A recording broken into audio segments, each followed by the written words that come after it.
All right, cool. Boom, And we on there? we're live. All right. Welcome to another episode of Blurry Background.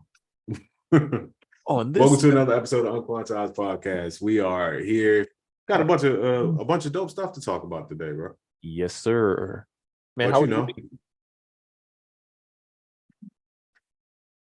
there we go. All right. Oh, you hear me? I said, how was your Yeah. week?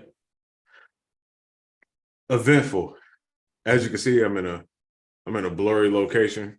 So it's been an event. It's been quite an eventful week, but got a lot done. Dropped the product, going crazy, you know, all that good stuff. I don't know. It's been a whirlwind week, as they say, without getting into too many details. I could see And that's really just how I duck the questions, and then I pivot and I throw it back on you. How was your week? it was hectic, but I got in a little fender bender. Luckily, dude was cool. I think he Oh, for real? yeah, no damage, so it was cool. It was cool. It was my fault on that one. You know what I mean? So, but happens. Dog, I was playing golf today and a bug like flew on my ear and I swiped at it and I had my AirPod in and I knocked my AirPod out and I'm on the third floor at Top Golf and that joint is like bouncing towards the where it's like, the little cliff. Bruh, Bro, I what? had my driver in my hand and I like smacked at it, the AirPod, and it like shot back over and I saved it. Bro, I felt like Spider-Man, bro. I felt like you But could wait, with the driver though. you with the driver and I hit it and it went back off of like it was about to like bounce off of the thing and I hit it with the driver and it like shot back over that way and I was able to keep it from falling off. Bro, I felt like a superhero. I know people just thought I was crazy. I was like, yeah, yeah. Dog, I'm in there screaming. They looking at me like, what? Wait, you turned up at Bro, the Top Golf? I was so excited because, bro, I was like, yo, my AirPod's done for, dog. As soon as I hit it, I knew it. I was like, oh, I had messed up here. And I saved it. So I'm proud of myself. Pat on the back. You know what I mean? Hey, come on, man. Reflex, man. My parents said the video games would never pay off. Look at me now. You know what I mean? It's all in the reflexes. It's the hand eye. You know what I mean? It's all in the reflexes. So without further ado, man, should we get into it? Yes, sir. Let's get into it. So, and when I read this, when you sent me this topic, bro, I was like, this is a very interesting topic, right? So, where is Rich Harris? So, if y'all don't know, Rich Harrison to me is one of the like top producers, right? He's from Virginia, very go-go influence. He did Beyonce Crazy DMV legend. Mm-hmm. A. Marie, yes, One Thing. What's some other A. Marie everything? Yeah, pretty much every. Bro, one of my favorite albums of all time, A. Marie, All I Have. To me, classic album. Start to finish, I love that album, right? Rich Harrison. Yeah. Right? But he did so many big records. Like, Beyonce, Crazy in Love, Pussycat Dolls. He did Get Right, J-Lo. Yeah. No, it's you just have to see the entire discography. And that's actually what made me come up with the question. I'm on YouTube doing my YouTube rabbit hole thing, and I see a playlist of Rich Harrison. No, I saw one song, the A. Marie song, Fall in Love. I don't know why. Mm-hmm. All right, let me take it back. Now I'm piecing it together. I was listening to a Dave Grusin album. You got to be a jazz head to know who Dave Grusin is, but Dave Grusin did a soundtrack called The Condor, and I had that on vinyl. On that album, the song Condor is where the Fall in Love from. Makes sense. And so that made me think, and then I wanted to listen to the A. Marie song, and then I'm like, I just went down a Rich Harrison playlist, and then it got me to thinking as well, where the hell is Rich Harrison? To have such a run, and he's one of those producers, slept on is a super understatement. But if you look at his discography, because his run was short before he just up and disappeared, but the people on that list are phenomenal. Right. And a bit of a backstory before we speculate about what happened to him. He was the cousin of my dude, Scotty Beats. Rest in peace, Scotty Beats from Night Flight Studios. Yeah, Scotty was my favorite engineer in the world. early on, from the time I was probably like 18 until he passed, he would mix all of my beats. And he was you meet just like one of the nicest people in the world, but super smart, extra good at what they do. And he was Rich's cousin. He actually put me in touch with Rich. And there was a slight discussion about me hooking up with Rich and meeting Rich and possibly getting down with him. But in the midst of that, Scotty passed away. Oh man. So I'm a bit closer to Rich Harrison, even though I never met him. I just had that 1 degree of separation from him. But with all that aside, just as a fan, I'm like, dog, he had one of the greatest runs. It was phenomenal. I never forget, after Crazy in Love, Christmas season was shortly after that, and he had the Gap commercials, the Christmas Gap commercials. Bro, he went on a run that was killing it, bro. Yeah, it was kind of like almost like a Neptunes-ish run, but it was just very short. So, which led me to the question: what happened to Rich Harrison? Yeah, and very DMV. You could tell he's from DC if you just listen. And not only that, he picked great samples. A lot of his stuff was sample based. And when it came to break beats, at least my flavor of break beats, he used almost all my favorite break beats. Yeah, you could tell somebody comes from a go-go background by the break beats that they choose, at least at that time. And I was like, bro, almost unmatched. And when it comes to producers having their own type of sound, he was one of those guys. And then he just disappeared, bro. Where it's a few of those producers I feel like in that lane of like they had incredible music and they had such a run, and then you just don't hear from them as much. And I always want to know what happened. Like Eric Hudson. Do you remember Eric Hudson, who did Entourage for Omarion? Cold, bro. I've heard some of his beats, bro. So incredible. Like musician, dog. Like he different, dog. You know what I mean? Him and Bam remind me of each other. Just like incredible producer / musicians, kind of, you know what I mean? And then it was a dude named Science who did a bunch of like early Beyonce stuff. He was on that. He did the Hollywood joint with Jay-Z. I don't know about him. Bro, he had a cool. I think he started working with Neo. That's how I originally met him. I think he was with Compound, which is crazy, bro. Like, it's weird how these camps, bro. Like how you meet people. Because I was in so many of these little circles, like affiliated. Like I was with like Street Love when I first moved around with like Jasper and Sierra and all of them. And then when I was around Compound a lot with Neo and all of them, like Lucky Day and all that. And then it just kind of, you move around a little bit until you figure out, what your home is in this kind of joint. But yeah. Well, before we abandon this topic, I just want to put it out there. If anybody in the producer community or anybody watching this replay knows what happened to Rich Harrison, please let me know. Man, tell him drop some beats. We need it, bro. We need it, bro. He was cold and he disappeared. Like there was it wasn't a fall off or a slowdown or anything. Like he was at the peak of everything and just completely disappeared. I mean, I ain't mad either though. Sometimes I get it and I'm like, bro. Yeah, I wouldn't be mad at a response personally from him. Like, yeah, none of your business. I'm like, hey, great to hear from you, dog. Love those congos. That's a fact. Great sample choices. Live your life.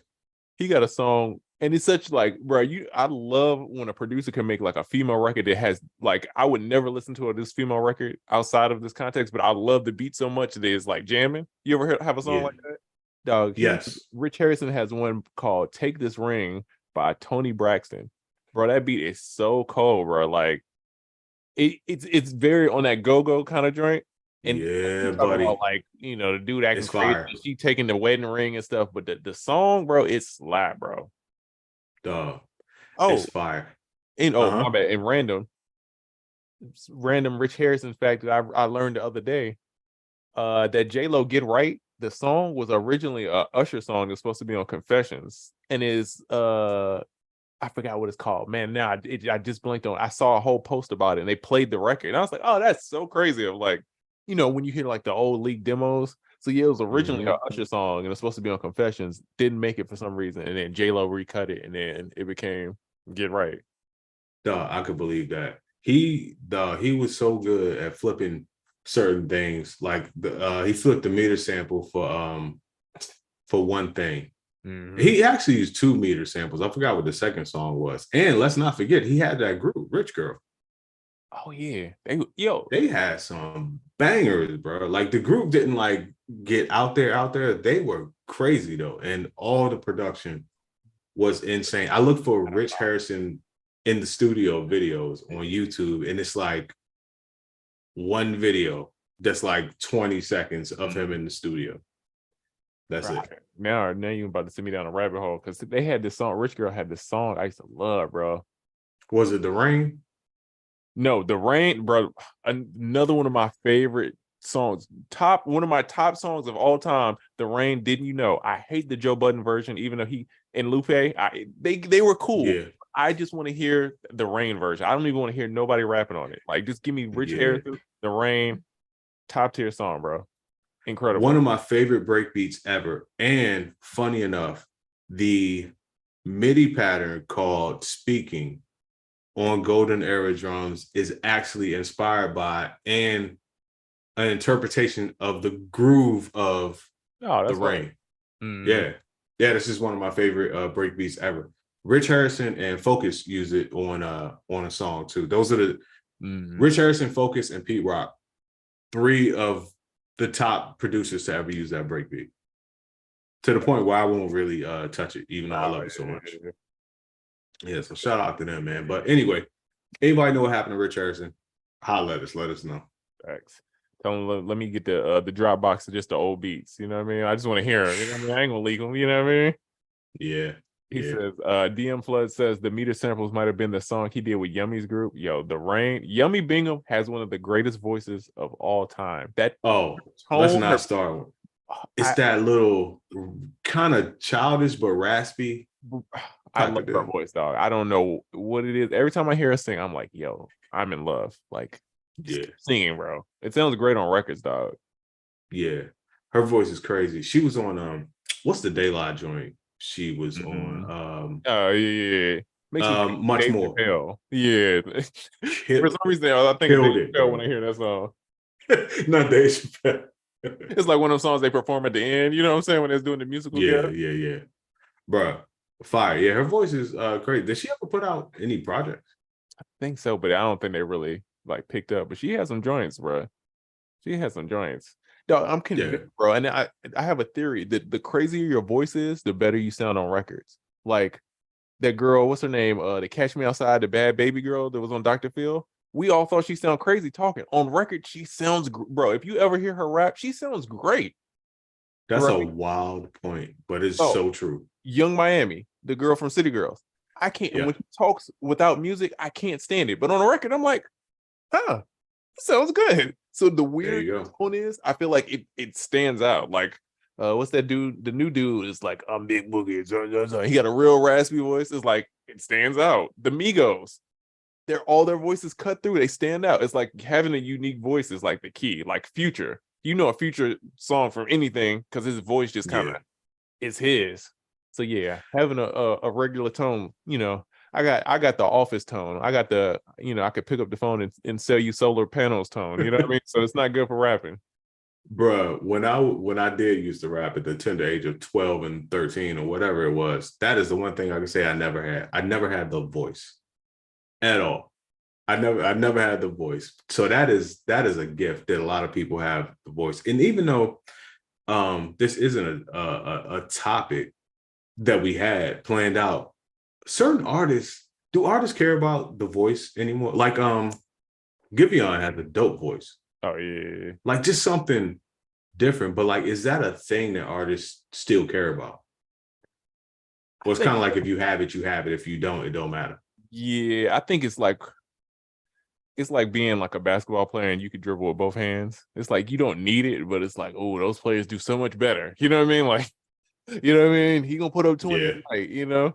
So I think it's like that. I think it's something about it though, because it's like everybody I think of when they talk and their voice is like crazy to me, or it's like it's different. Like all the Memphis rappers, I feel like it works because their accent is so different, right? It's like such a like and it's not like a Baltimore accent to where Baltimore accents are abrasive, right? It's like kind of like if you're not from the area, it's like I'm from the area and it's still abrasive to me. I'm like, bro, this is a crazy accent. And I grew up right there. You know what I'm saying? I lived in that city for about 10, 12 years, and it's still the craziest thing to me. It's something about it that on record it doesn't sound good, but something about how Memphis, their accent, it sounds great on record. So that's why I think all these, and same thing with like Atlanta artists. It's like the accent goes well with the beats, and Yeah. and I think that plays a big part of it. And it's like I don't think people talk about it as much. Like, yeah, being a talented rapper is part of it, but like also a lot of it is just your tone, bro. Like if you got a good voice, you gonna go far. You know what I'm saying? You could learn the Right. other parts to it, but You you got to can't have a learn the strong tone. tone. Yeah. Real quick, I think I can rank at least the top 4 wildest accents in America: Baltimore, Mm-hmm. Memphis, Boston. New Orleans, Atlanta. Ooh, you don't put Boston up there? Boston Damn. accent is crazy. Okay. Boston accent is wild. Boston would be number 4. Atlanta would be number 5.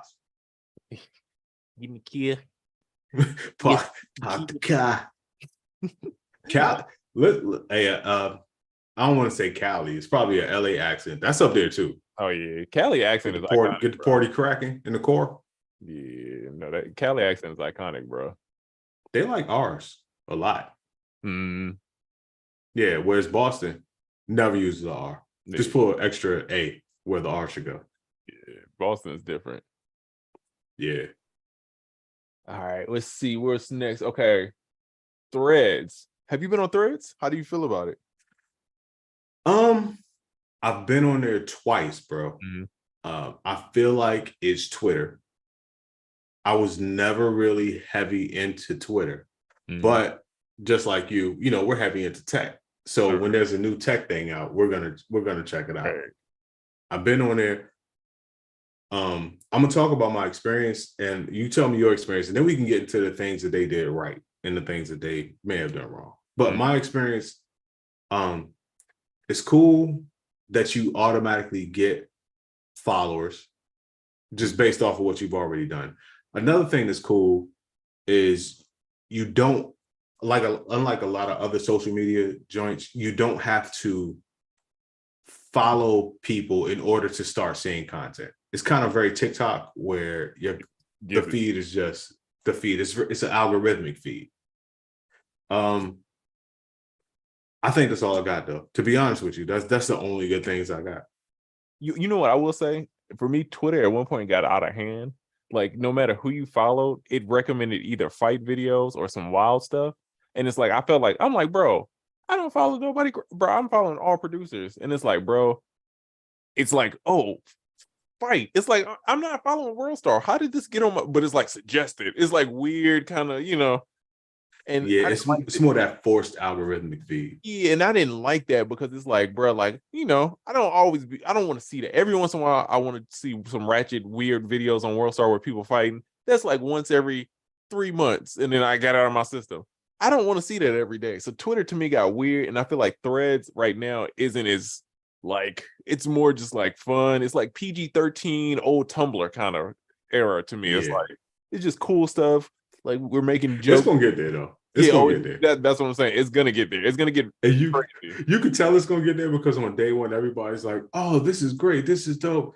Hey, everybody, let's behave on here." When people when people got to say that, it's gonna get out of hand because it's the same people that misbehave on the other place. They just kind of feeling it out. The stakes is different though, because if you mess up on Threads, you lose Threads and your Instagram. That's pretty smart. So the stakes That's is actually different. pretty So, smart. and I mean, for like if you're thinking about the brand situation, to me, if you guys are in, looking for brand deals and all this, I wouldn't be on Threads wilding out because just like how people check your analytics, they're gonna start checking your threads and making sure, I'm just saying, Yeah. content people, So, I think So it's gonna be a good tool, but it's still I think they got it. The issue, well, not the issue, but Twitter is in a weird spot. So it's a lot depends on what Elon does because I feel like he's doing too many weird things that people don't like. And so people are now kind of shifting. So if they could get Yeah. like the culture, if they could get the funny people to be on Threads and make it separate, And then it's easy. yeah, That's easy to and it's do. gonna work. And I feel like because people just kind of automatically bring their following there, people are gonna start really pushing it. Because it's like, man, I could have been working years to get, 20,000 on Twitter, or I could go on Threads, and today, because I got this on Instagram, I automatically got it. You know what I mean? So I feel like people are gonna start Yeah. focusing more on that kind of too. It was smart of them to launch that too, because with Twitter going on, Elon's been dropping the ball. The problems with Twitter are, number one, it became way too political.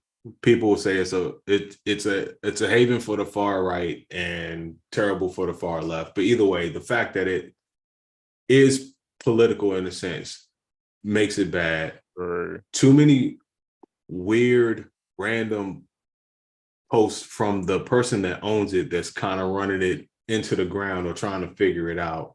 That makes it kind of bad. And then all the rule changes, and you could just kind of see him trying to figure it out and messing up, taking something away one day and bringing it back. I'm not mad at Mark for starting this right now. I'm pretty sure they've been sitting on this forever, but they're like, yo, if we press the button on this now, we're out of here. And the fact that it's connected to Instagram, you can, like you said, automatically just bring all your followers over or follow everybody that you already follow, which is pretty much what everyone's doing. You automatically get cachet, you automatically get engagement off the rip. So it feels like just Twitter for your Instagram follow, which is dope. So I asked myself though, with all those pluses, why don't I feel like using this joint?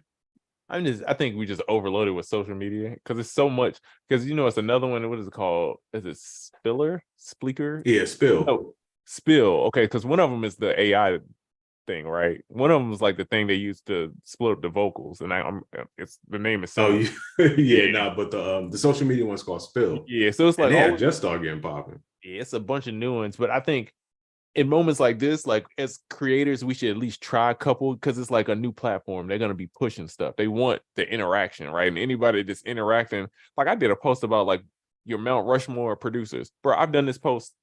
That was your first post, yeah. Yeah, first post. I'm like, yo, what's some of this work? And it did decent. You know what I mean? It got some traction, it got some comments and stuff. And I need to do more, but it'll happen.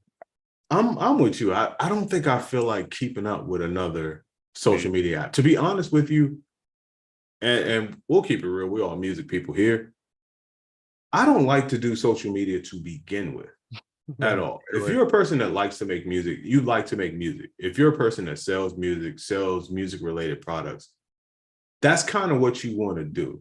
And then social media, the necessary bits of social media are things that are more of a chore to you. Mm-hmm. So with Threads, it's one of those things where you're at an amusement park and everyone's having fun, but the person running the ride is at work. Yeah. That's what social media feels like to a person that makes music. You know what I'm saying? So with Threads, it's like, all right, it's cool. The people are over here. It's a Twitter-like thing that I never really used. And how often am I really going to be posting on this? The engagement you get is not overwhelmingly so that you're like, oh, this is a gold rush or a gold mine or something like that. So it's another thing to do.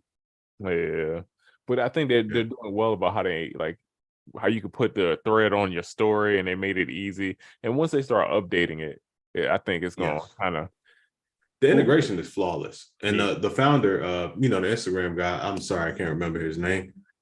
He said, you're going to be able to do a follower feed, which you can't do now. You're going to be able to have multiple accounts to switch back and forth between them, and a few other things that they're going to roll out. Because you could tell they pushed this out way early just because of the Twitter, the state of Twitter right now.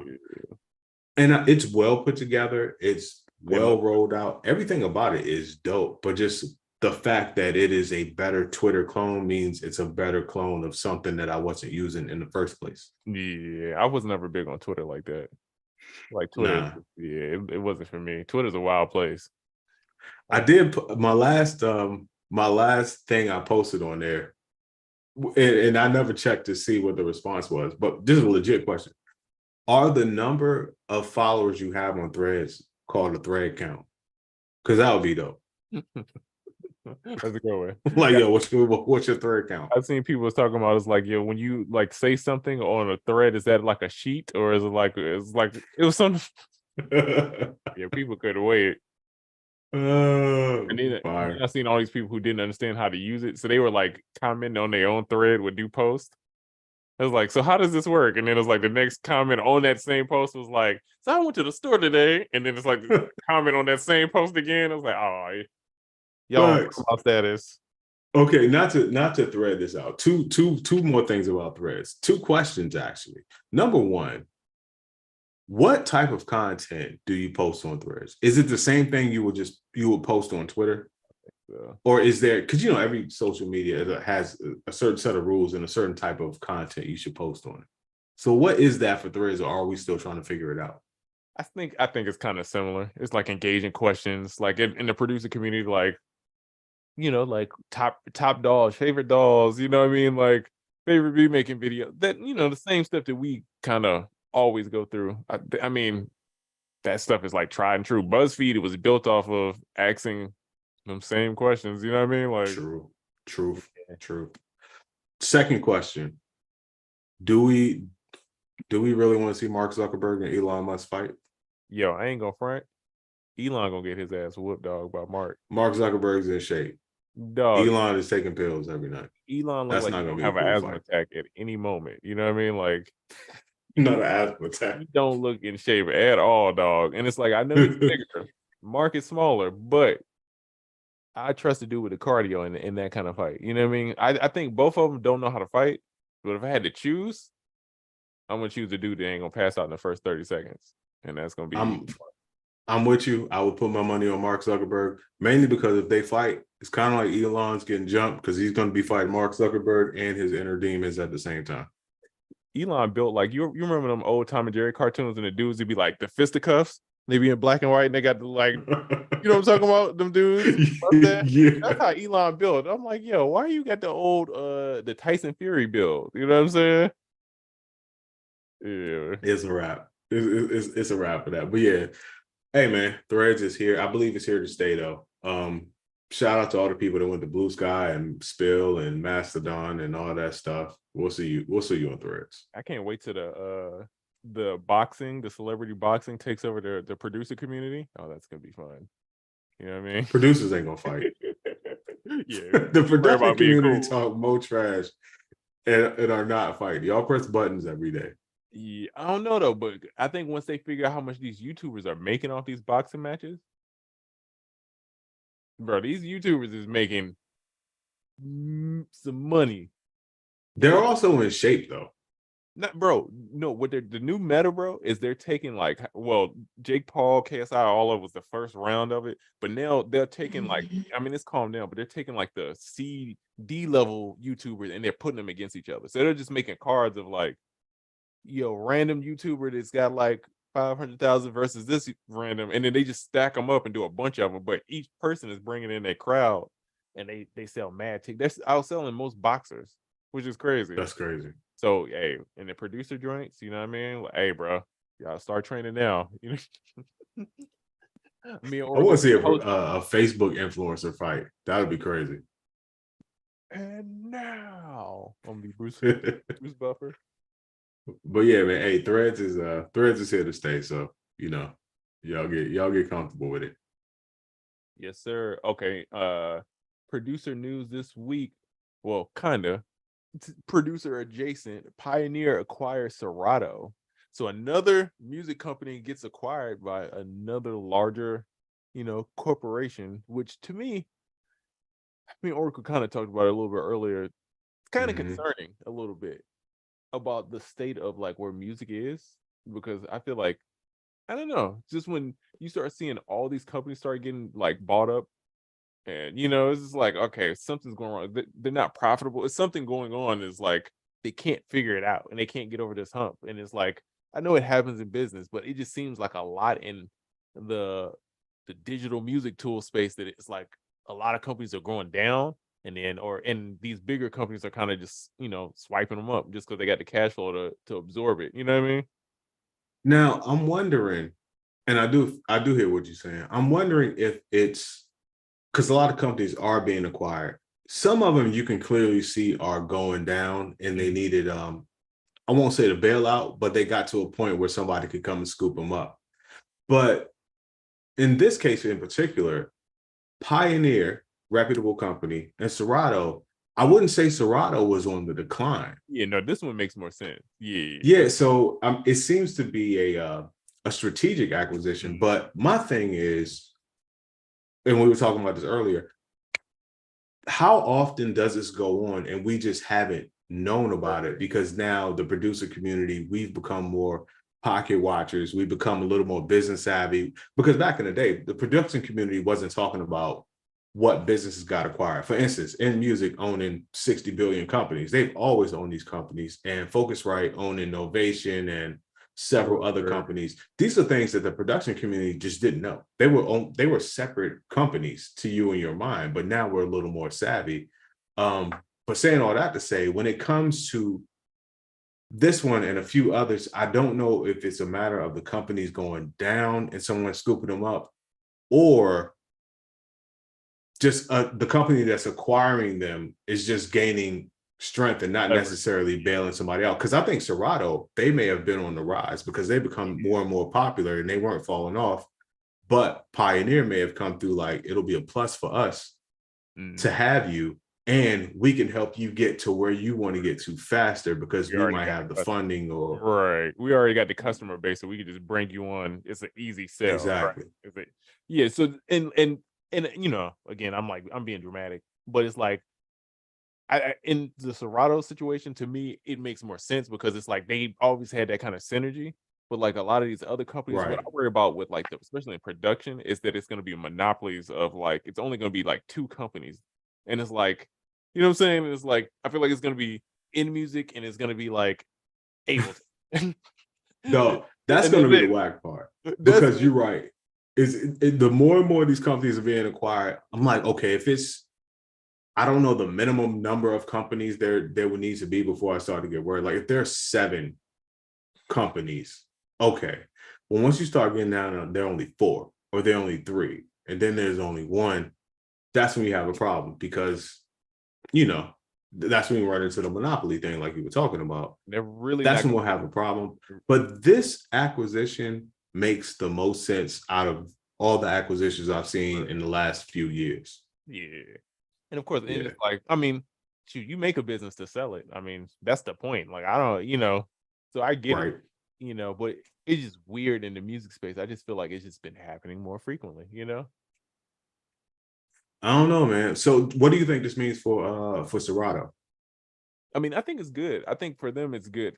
To me, I always associate Pioneer and Serato together anyway. It's like that was just how it was for me. It's like, you know, you get a Pioneer like DDJ, it comes with Serato. Like it's just what it was. Yeah. If you wanted something else, you had to buy the special record box version or the special, you know. So, you know, and I was always a Pioneer guy. So for me, it makes sense. You know what I mean? This also adds production software underneath the Pioneer umbrella. Unless I just don't know that they may own some other companies or have that particular software. But in my understanding, because Serato has Serato Sample and Serato Studio, this now puts that category of things under the Pioneer belt, which is a plus for them. I'm not mad. See, and here's the thing: if Pioneer start making hardware, that would be cool, because to me they understand the DJ hardware really well, right? And I feel like understanding that, you could transition to production hardware. You know what I'm saying? Right. You know, like I feel like they could figure it out and make something cool with Serato. That would actually be pretty cool. I didn't even think about that. Like a actual Serato like drum machine. It would be dope. Because didn't Pioneer come out with that one? Who came out with the Topaz? I might have to look that up, but somebody came out with the Topaz sampler. It did not hit. And I know why it didn't hit. And I'm not here to talk about that, but I think it might have been Pioneer. So now with Serato, like you said, if they came out with some Serato hardware, like Serato production hardware, out of here, bro. Because Serato Studio, I will say this, and I guess we're not on like the tip of the week or whatever we call it, but Serato Studio is the most slept on DAW right now. I believe it. I've been using it for at least 2 years. It is super duper duper slept on. And I do not know why, because everyone loves Serato sample. That's real. Yeah. So, okay, Nicholas Terry has a really good question. Do you think the era of one genre dominating the charts is mostly over? It seems like anyone can listen to anything they want thanks to streaming. Yeah, I think. Okay, go. You first. Okay, yeah, I think it's gonna make it very difficult just because streaming and then the influx of people being able to create music, right? At one point, it was such a barrier, right? Like when I first started making beats, you had to have at least $6,000-7,000 to invest to get started. Like that was bare minimum to get started, right? It costs. Yeah, it was like a cost, right? And then later on, it got cheaper and cheaper, and then but it was still like some cost to get in. Now, if you have a phone, which 90% of people have, you can make a song, right? And or you can make a beat. So it's so many songs that are like coming out, and it's everybody's attention is being fragmented so much. I think now it's gonna be. I don't think you're gonna see it, because even if you look at hip hop, we only had one hip hop song. I think one or two. I think Uzi and maybe Gunner to hit the charts. But before that, nobody hit number one this year, which is like a record. It's like crazy that normally hip hop is dominating the charts, right? Normally, Now, was that for songs or just albums, or for both? I think it was just hip hop in general. Like nothing has been Got you. number one. You know what I'm saying? Which Got is you. like the first. And I might be wrong, but yeah, just the fact that nobody had anything that was like number one, it just shows that, you know, genres do change, and like, you know, it's like a what is it, ebbs and flows of, you know what I mean? Like the dominant. Yeah. I feel like just like how we see the Atlanta run is not, it's not dying off, but it's slowing down. And now you're starting to see the Memphis run come up. You're starting to see the Detroit run. Like you're seeing these other people like Right. come up, They even tried to do a New Jersey club run. which is such a weird thing because like we grew up on Baltimore Club, and it's like y'all just rebranded Yeah. Baltimore. Yeah, Yeah, but Baltimore Club in New Jersey. We're not gonna get into that right here.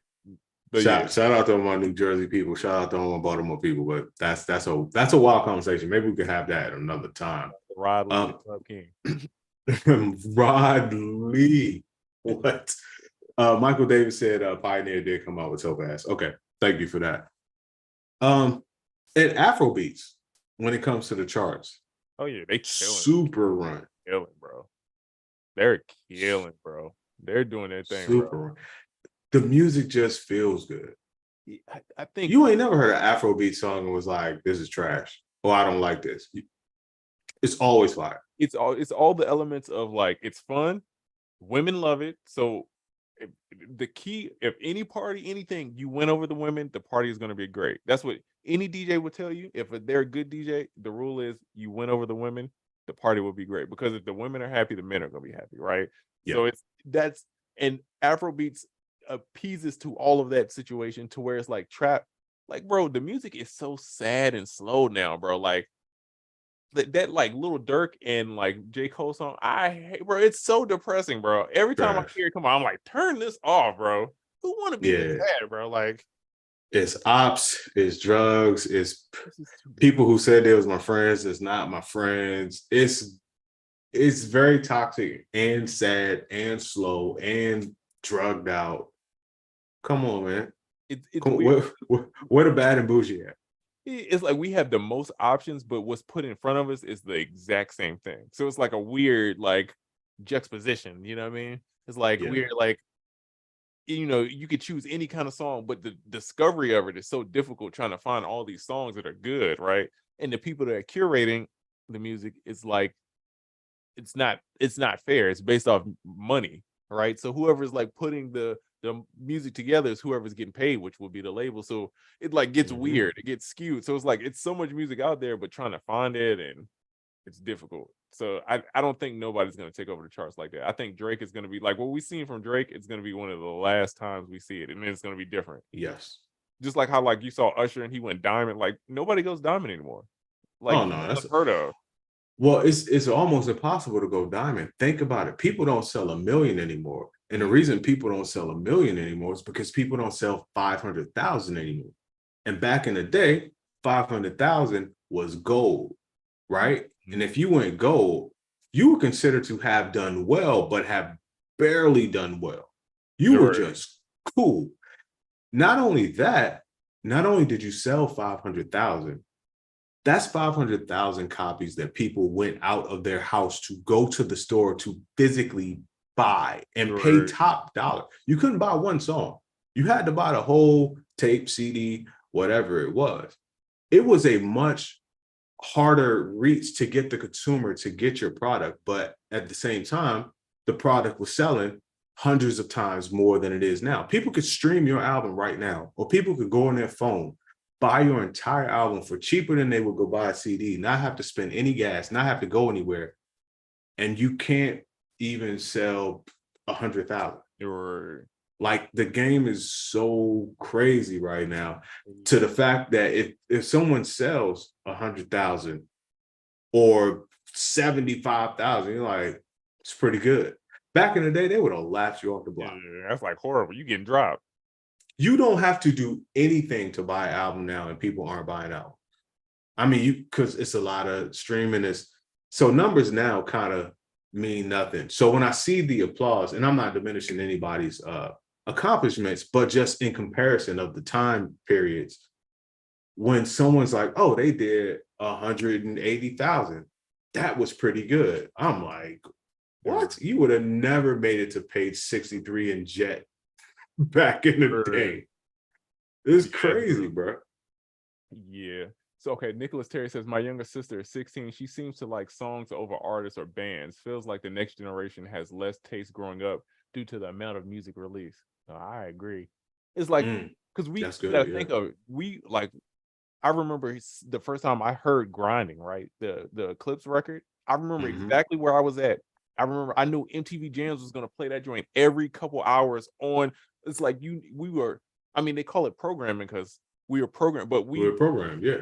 We heard these songs for a much longer period of time, right? But now the window is so quick. It's like you got 2 or 3 weeks, a month, and then the record is off to something else, right? So it's like we not as attached to these records because it's like we don't hear them enough.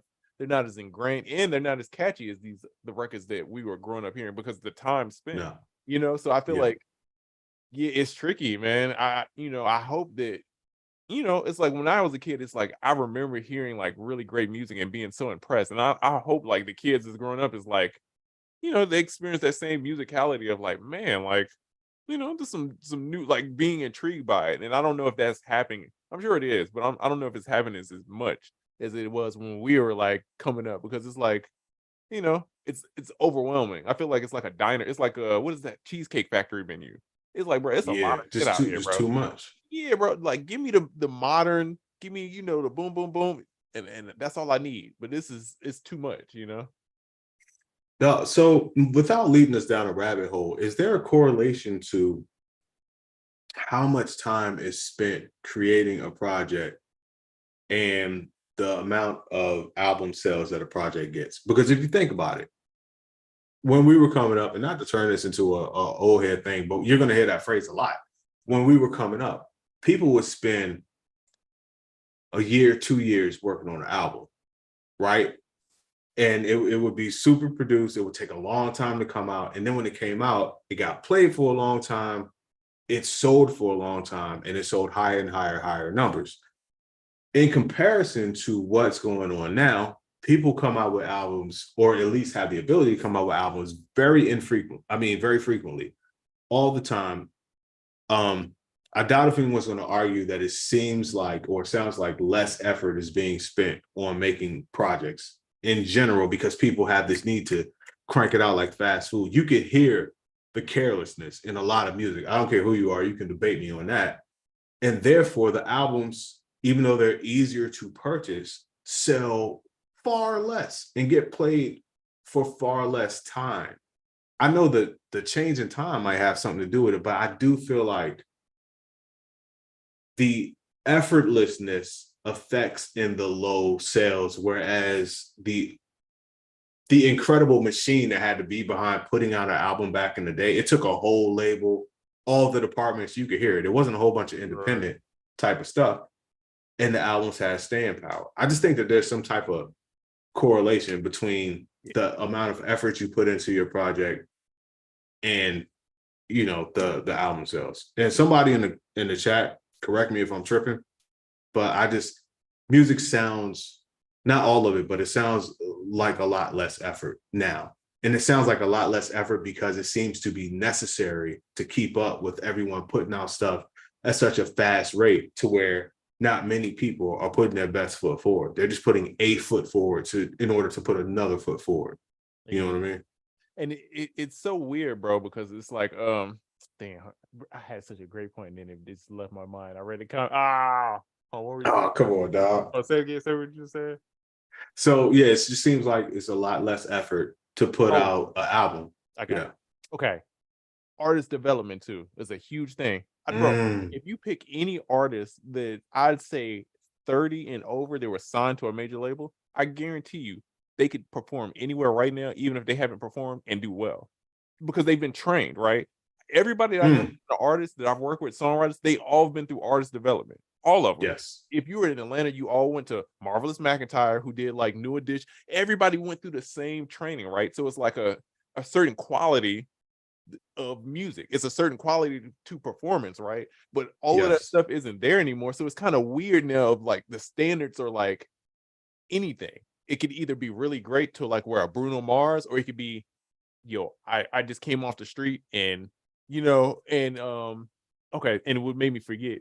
I wanted to include this comment. So Michael Davis says it's always been like that. Old school radio DJs got paid by studio to play the records back of the trunk. Started with 3-6 Mafia. Very true.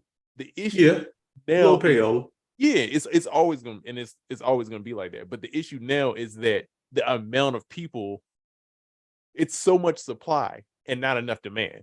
It's no demand.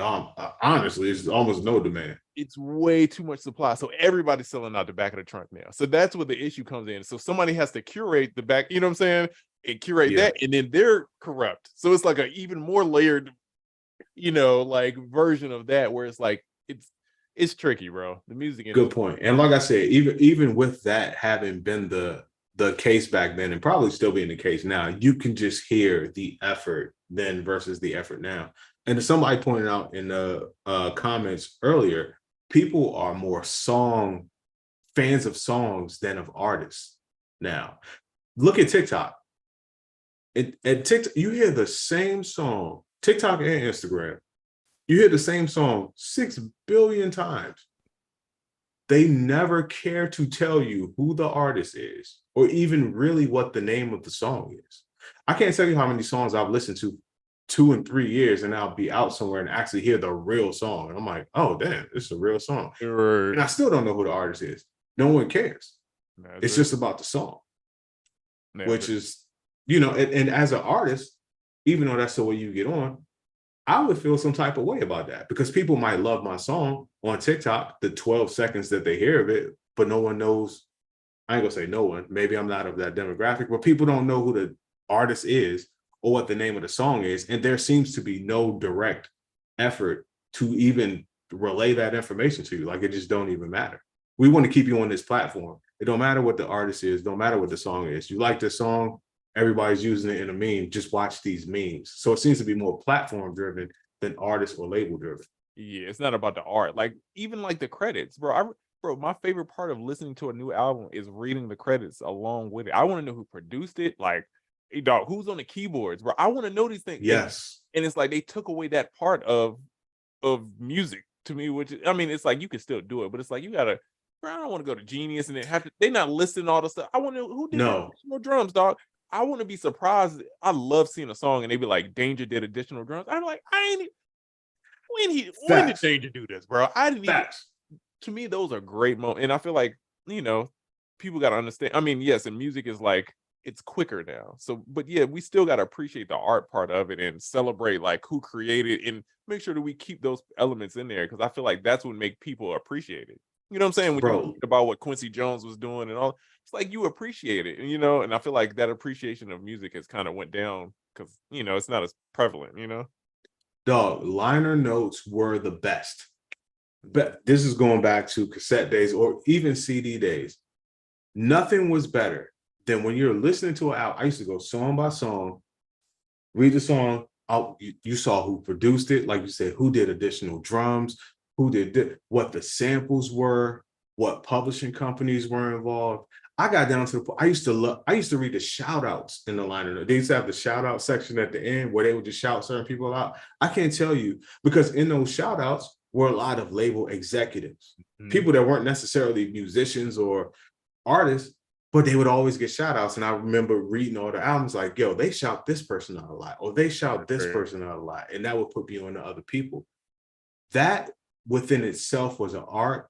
It was a guilty pleasure. It was a learning tool. It was so much that people of our generation got from that. I feel like the people of now are missing out, especially now because we are more savvy and more into everything. Like I said, we know what companies are acquiring what companies, or who made this and who made that.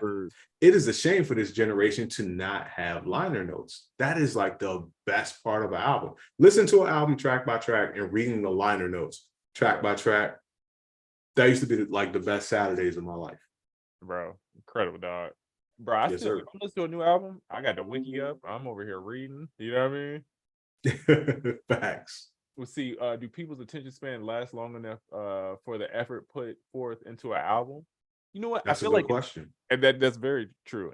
But I feel like it's only mostly a hip hop problem. You know what I'm saying? Pop music. I never thought about it that way, but I It's not think the you might same be with pop right, music. bro. Yeah, it's not the same with pop music. It's not the same. Like nobody's like pushing Taylor Swift to drop 3 albums a year. It's like, yo, you get a Taylor Swift album when you get it. You know what I'm saying? And when she drops, she gonna sell 10 million, whatever. You know what I'm saying? She gonna do her numbers, and it's gonna be outrageous. And that's what it is. Nobody, Selena Gomez, all these people. Nobody's like, yo, you got to drop 10 mixtapes, and it's not like that. It's like, yo, we gonna sit back.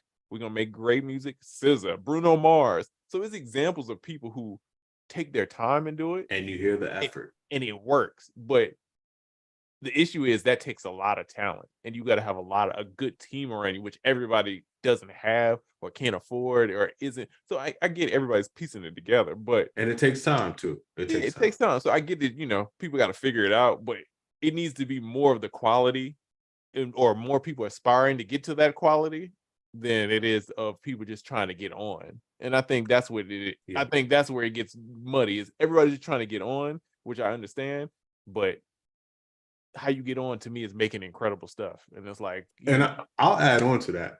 Yeah, I don't know if I always think it's worth the effort, but even when you have hip hop artists that do put in the effort and you can hear the effort in the album, it's almost a slap in the face to have that album get treated the same as albums where you can see the noticeable lack of effort. For instance, the Killer Mike album, and I've talked about this on a few previous shows since it came out. That is I ain't gonna say the first, but it's the best example of a hip hop album that has come out this year, where every song you just hear the effort. You hear that, no, they set out to make a great album, crazy musicality, the most awesome features, just the best everything. And I don't see that album getting any more or any less credit than albums that didn't have that level of effort, or even, I'll say, that level of quality. So now everything kind of gets lumped into one box and treated the same. And that goes for like new artists and veteran beloved artists. They get lumped into a box, treated the same lifespan for your single, same lifespan for your album. And I think it's mostly consumer driven. I mean, the consumer is being programmed to think like that. But as the consumer continues to think like that, the artists continue to produce for that type of thinking. And we just do ourselves a disservice, because things are going to get more and more disposable, faster and faster and faster, and lesser quality. And it's going to come down to the consumers to stand up. But with the consumer being younger now, the main consumer, and having not lived through the quality and effort days, I'll say, I just think we can't get back to that. And we're just going to back further and further away from that. And if anybody wanted to debate me on that, I'm open to that debate, but I just see us getting further and further away from effort and quality. A good artist is a good artist, but even a good artist forced to make their minimal amount of effort is not going to give you the album that they could have gave you if they would have had the time and able to put forth the effort that they could. Yeah, but it's tricky, man, because it's like, what if you did all this and then it's like your moment is past because the internet happens so fast. It's like Yes, a month in the exactly. internet time is like really like 6 months. It's like Interstellar. It's like depending on what planet you're on, you know what I'm saying? Exactly. The internet time is a little quick, you know what I mean? It's like this is really like a year. A month is like a year. So it's like you sitting back 5 months, people are like, oh, he fell off.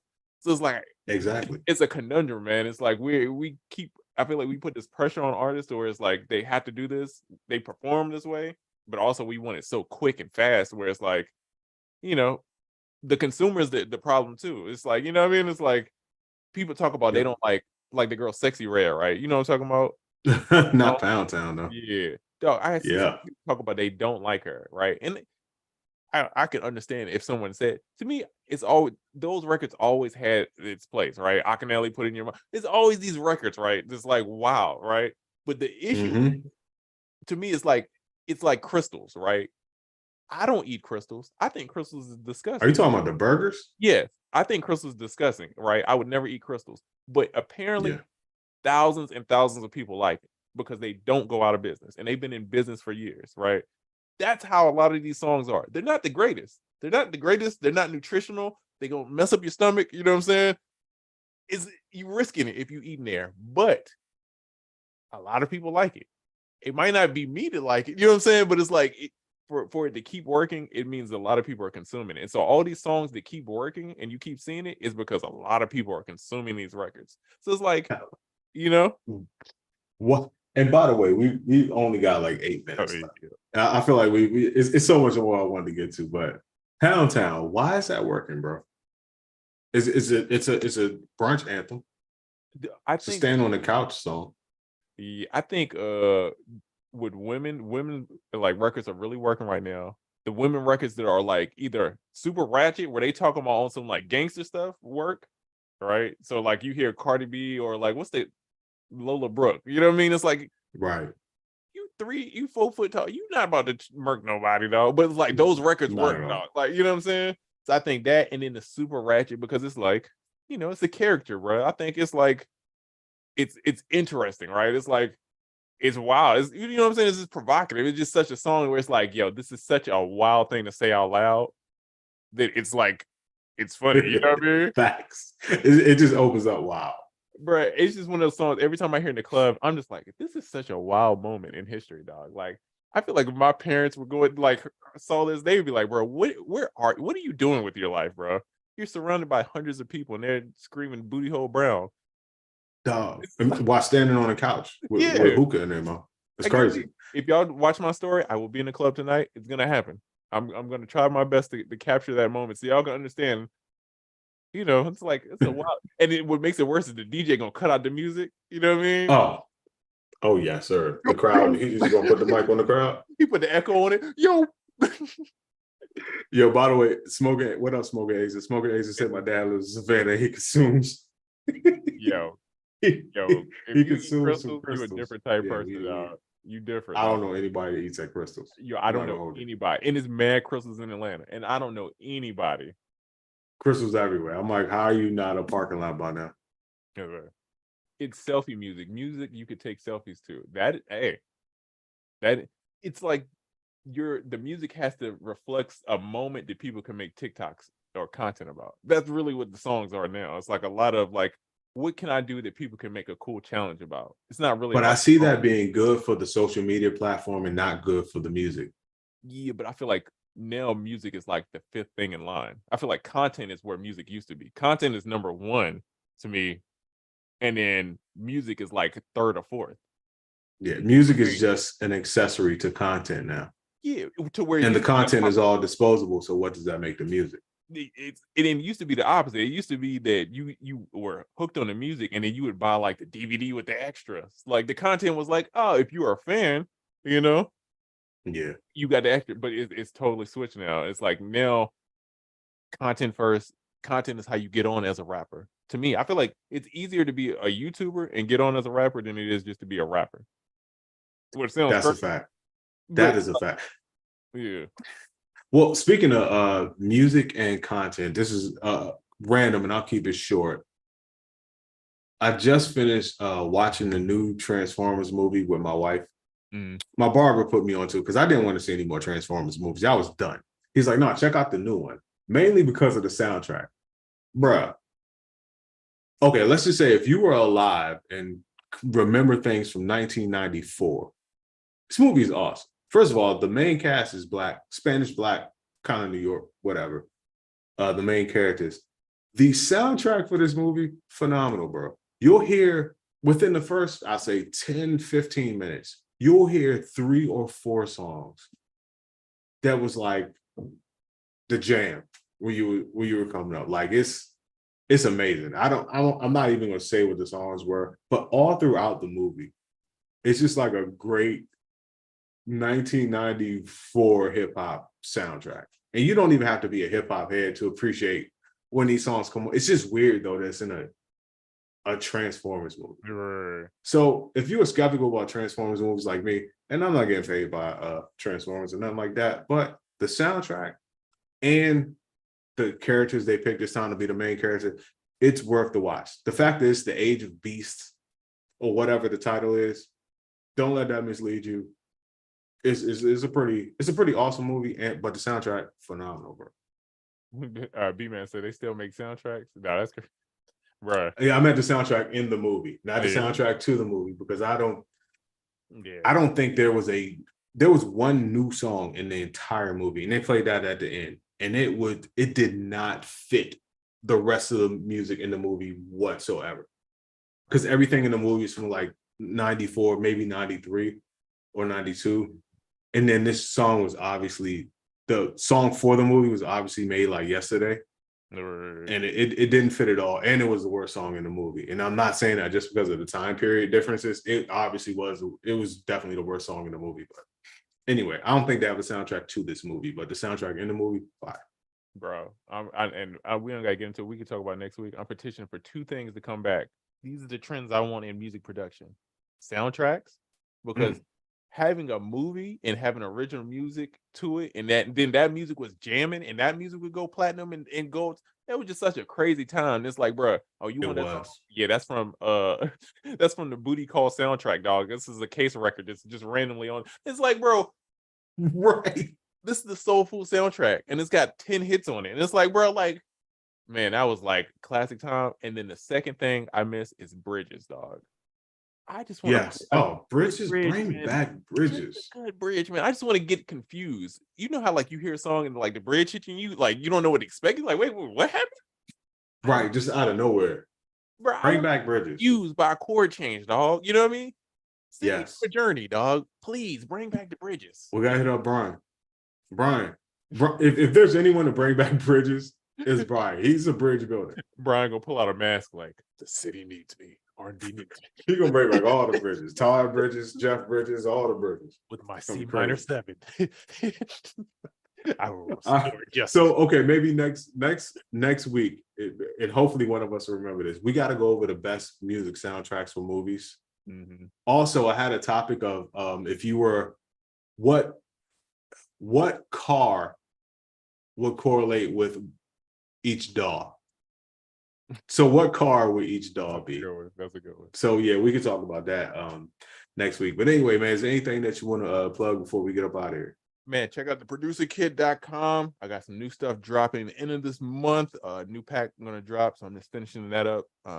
Yeah, check it out. And then my dog Oracle just dropped some new stuff, man. So please check out my dog's new pack. It's incredible. Man, listen, shout out to everybody that's been watching my lives, watching me cook up for the last couple of weeks. Everything I was cooking up with, Golden Era drums, finally available now. Go pick it up. It's been going kind of crazy, cha-chinging out the roof. Just watch the live cookups. If you're on the fence, just go back on my feed, go back on my stories and check it out. But man, shout out to everybody that's been showing love. And it was a lot of love throughout the whole process of me building it and showing the behind the scenes. So just shout out to everybody. Go check it out. And I went all out on the product page too. It's the first thing I ever did that came with a user manual. Oh snap. Yeah, actual user manual. So yeah, you got to check it out, man. So we'll get more into that next week too. But with that being said, bro, is there anything else we need to go into, or we done deal? I think we done data.